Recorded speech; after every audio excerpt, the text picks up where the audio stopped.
So Punjab versus Lucknow match ఓపెనర్ని duck out చేసి మంచి శుభారంభం ఇచ్చారు.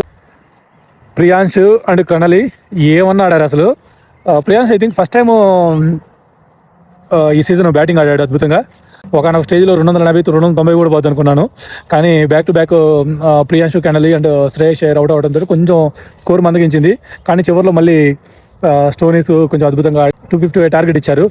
కానీ స్టార్టింగ్ పవర్ ప్లేలో మన పంజాబ్ అండ్ లక్నో ఆల్మోస్ట్ ఇద్దరు సేమే, కాకపోతే పవర్ ప్లే లాస్ట్ బాల్కి వికెట్ తీసి కొంచెం పంజాబ్ పై చేయి చూపించింది, ఎందుకంటే అప్పటిదాకా వాళ్ళకి వికెట్ పడలేదు. కానీ ఆ తర్వాత మ్యాచ్ మొత్తం డిఫరెన్స్ కనపడింది, ఎందుకంటే పవర్ ప్లే తర్వాత next 5 overs next 7 overs Punjab వాళ్ళు చాలా అద్భుతంగా ఆడారు. కానీ వీళ్ళు ఆల్మోస్ట్ ఓవర్ 10 రన్స్ అట్లా కొట్టారు. నీకు ఓవర్కి నీకు ఆల్మోస్ట్ లైక్ 15 రన్స్ 14 రన్స్ కావాలంటే టైంలో నువ్వు 10 రన్స్ కొడితే అది పెద్ద వర్కౌట్ అయ్యేది కాదు. సో ఇంకంతే, ఎవరు సరిగా ఆలేపారు. రిషబ్ పంత్ కొంచెం అదే బాల్కి 2 లెక్కట్లు కొడదామని చూసారు. సీజన్ అయితే మరి మనవాడు నికోలస్ పూరన్ ఏమీ ఆడటం లేదు. మనవాడు బాగా వీక్నెస్ అయిపోయాడు టీంకి.